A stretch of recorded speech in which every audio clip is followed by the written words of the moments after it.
인터뷰. 모두를 위한, 모두를 향한, 모두의 궁금증 훅 인터뷰.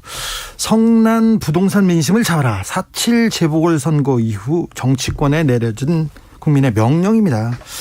여야가 부동산 민심을 잡겠다고 사활을 걸었는데 잘 되고 있는지 아직 아쉬운 것 같습니다. 거대 양당이 모두 기득권 편에 서서 부동산 정책을 내니까 집값이 계속 오르기만 한다, 이렇게 비판하셨습니다. 정의당이 생각하는 부동산 정의는 뭘까요? 심상정 정의당 의원 모셨습니다. 안녕하세요. 네, 안녕하세요. 오랜만입니다. 네, 오랜만입니다. 왜 이리 안 보셨어요? 요즘에 그런 인사를 많이 듣는데요. 네. 어디 갔다 온 건 아니고 국회의원하고 또 당 부동산 특위장 활동을 열심히 하고 있습니다. 그래요? 언론만 좀 안 했어요, 그동안에. 왜 그러셨어요? 생각도 좀 정리하고 네. 또 대표도 그만뒀는데 네. 또 새 대표가 얼굴에 언론에 많이 나오는 게 좋죠. 그런가요? 네. 좀 장혜영, 류호정 뭐 다른 의원들 네. 잘하고 있습니까? 네, 잘하고 있습니다. 잘하고 있어요? 네. 정의당은 안녕합니까? 정의당 당연히 안녕하지요. 그래요? 왜 정의당이 아마 많은 분들이 네. 왜 이렇게 힘이 많이 없냐 이런 얘기를 많이 듣는데. 그렇죠. 심상정 노회찬 없으니까 힘이 없다. 그거는 나는 좀 아니라고 생각하고. 네.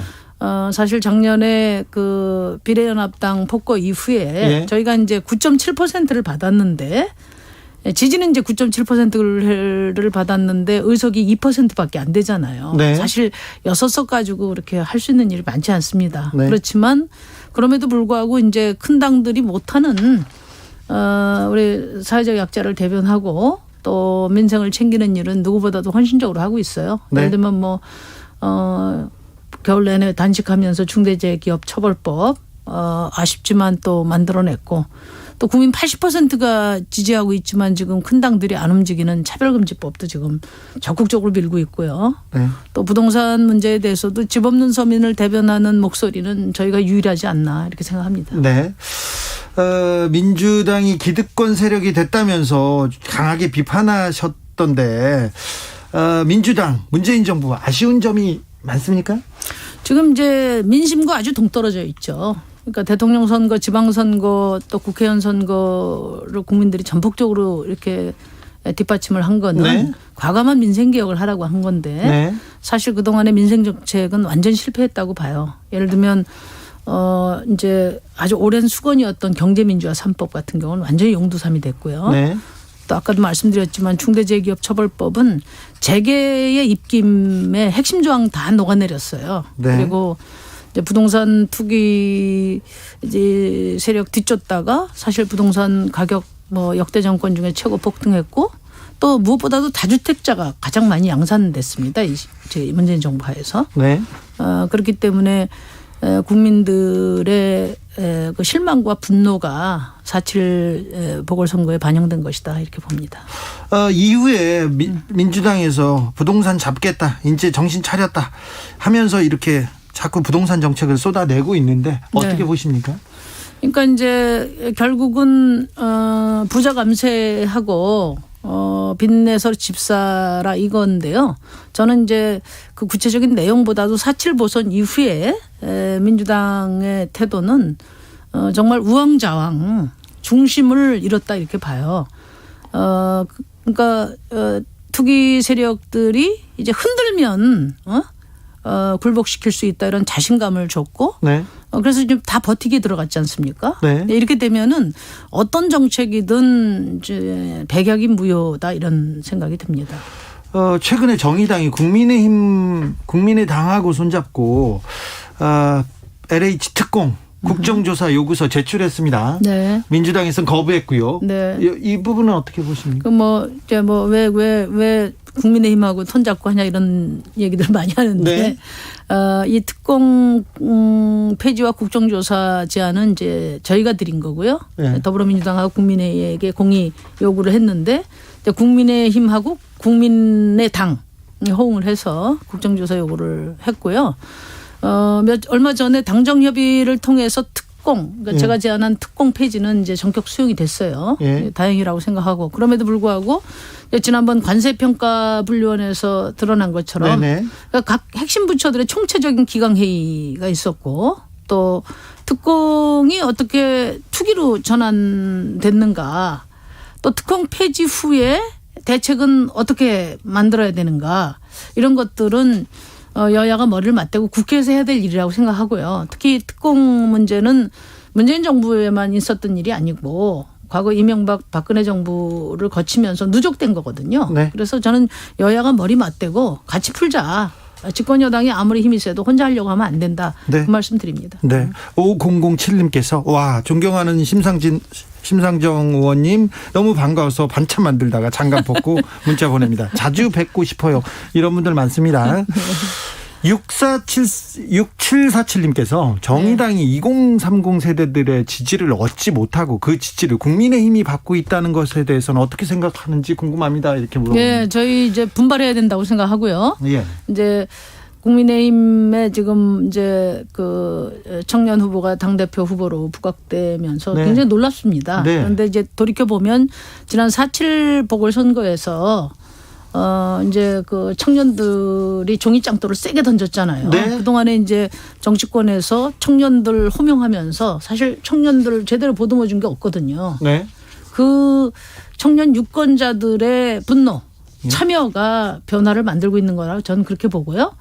그렇지만 제가 분명히 말씀드리고 싶은 것은 청년 정치를 가장 적극적으로 강력하게 추진해 온 정당이 이제 정의당이고, 정의당이죠. 저 심상정이라고 생각합니다. 심상정이죠. 네. 그런데 지금은 정의당에서 청년 정책이 보이지 않아요.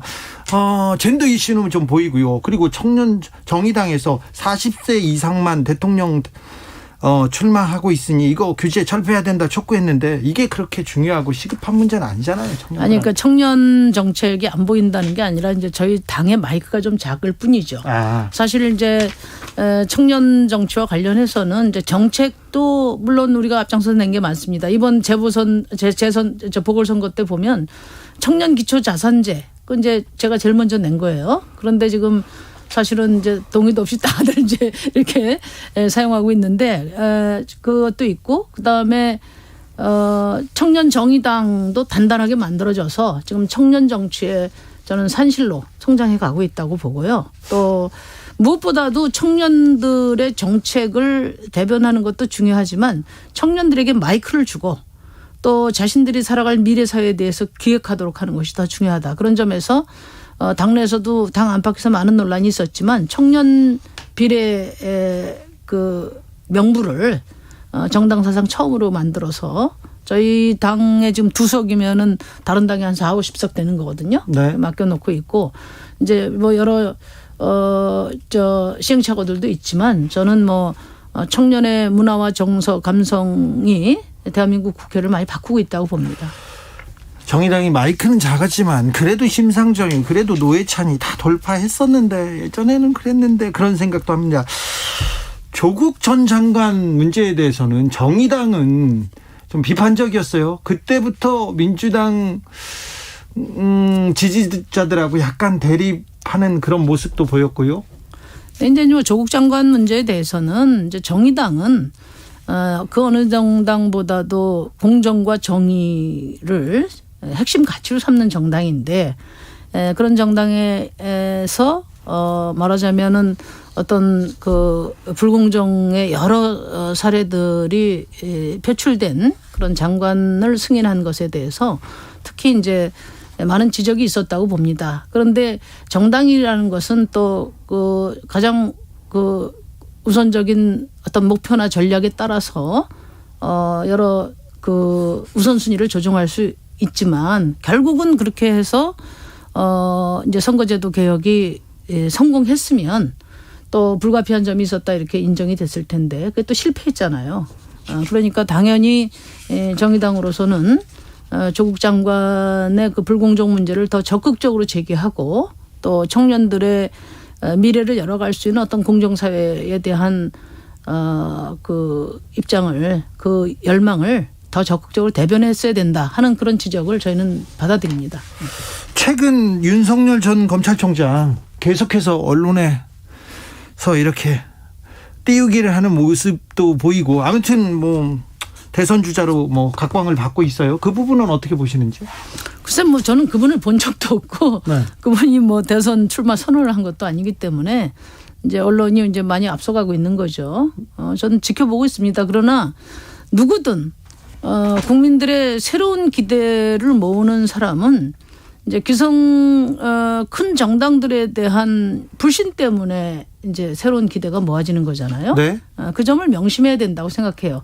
예전에 이제 안철수 씨 같은 경우도 이제 민주당에 들어가서 네. 결국은 이제 거기서 20석을 가지고 나와서 이제 자기 정치를 시작했는데 저는 그 당시에 그래서 결국은 새 정치가 헌 정치가 돼버렸다 이렇게 보거든요. 네. 그런 점에서 보면 윤석열 총장이 만약에 그 대선에 출마할 생각이 있다면 국민들의 기대가 모아지는 그곳에서 부터 국민과 함께 검증해 나가야 된다 이렇게 봅니다. 뭐 출마 선언을 하지도 않은 윤석열이 저렇게 지지율이 높습니다. 정의당의 기성정당에 들어가서 예를 들면 뭐 국민의힘이나 이런 기성정당에 들어가서 쉬운 정치하려고 하는 것은 국민의 바람에 어긋나는 것이다. 저는 그렇게 말씀드리고 싶어요. 네. 정의당도 대선 플랜을 잘 가동하고 있죠. 지금 이제 당에서 논의를 이제 시작을 했어요. 빠른 속도로 아마 논의가 진행될 것 같습니다. 네. 이재명 지사가 최근에 정의당에 사과했습니까?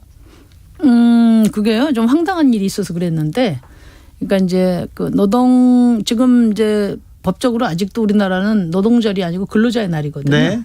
그래서 그 근로자의 날을 노동절로 바꿔야 된다는 것을 우리 당은 일관되게 이제 주장해 왔고, 네. 또 저도 이제 그 법안도 내고, 예. 또 뭐 여러 캠페인도 하고 그랬는데 아마 경기도의 그 노동 담당 공무원이 이거를 그 근로자의 날을 노동절로 바꾸려고 하는데 정의당이 반대해서 안 된다. 이렇게 이제 좀 황당한 얘기를 했나 봐요.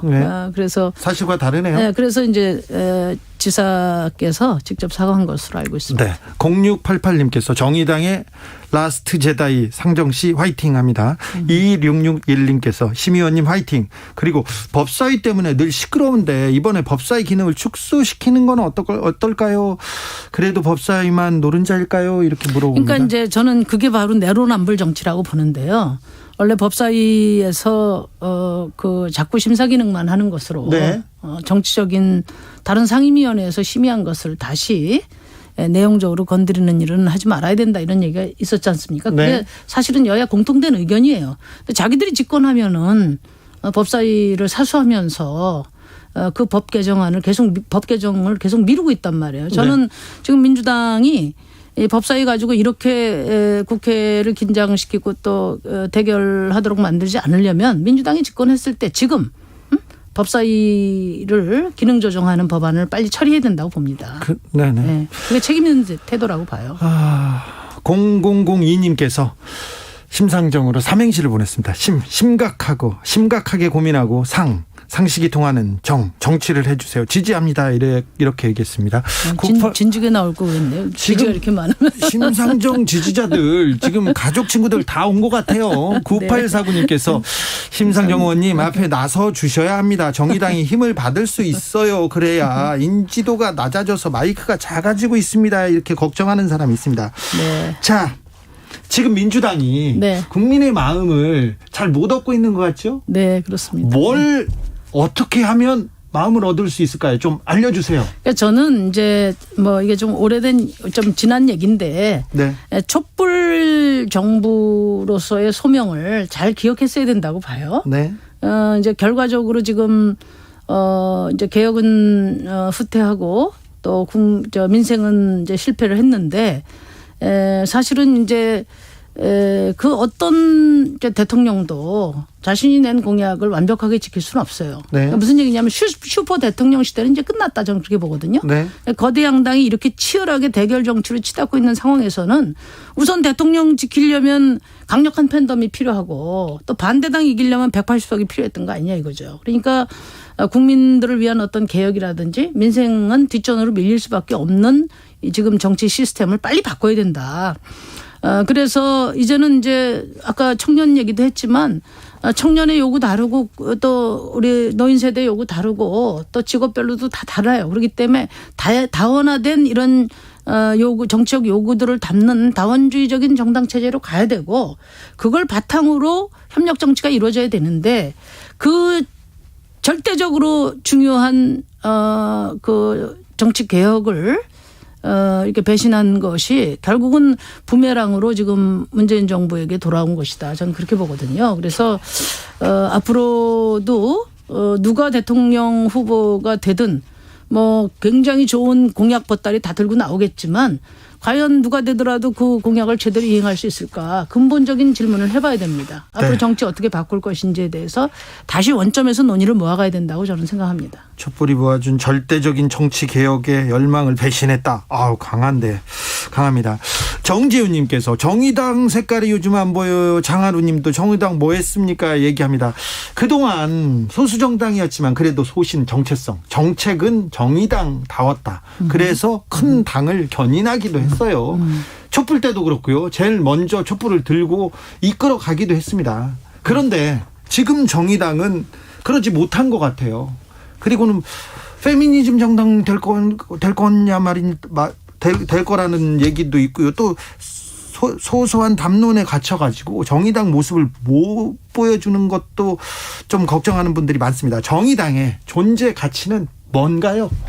그러니까 우선 첫째로는 정의당이 지금 최선을 다하고 있는데 이제 목소리가 너무 작은 것 때문에 이제 아쉬워하시는 분들이 있고요. 네. 사실은 작년 지금 이제 21대 국회 된 지 지금 1년 이제 됐잖아요. 네, 이제 네. 그동안에 저희가 중대재해기업처벌법이라든지 차별금지법이라든지 또 지금 그 기후위기 극복을 위한 여러 실천이라든지 사실은 두 거대 정당이 외면하고 있는 전환기적인 시대적 과제를 온몸으로 지금 감당하고 있다고 봅니다. 그런데 실제 목소리가 너무 약하지 않냐. 이렇게 이제 보시는 것 같고요. 두 번째는 우리 그 젊은 이제 여성 의원님들 중심으로 젠더 목소리가 많이 나오니까 네. 뭐 페미 정당으로 되는 거 아니냐 이런 말씀을 하시는데 저는 젠더 문제는 우리 사회의 묵은 숙제라고 생각해요.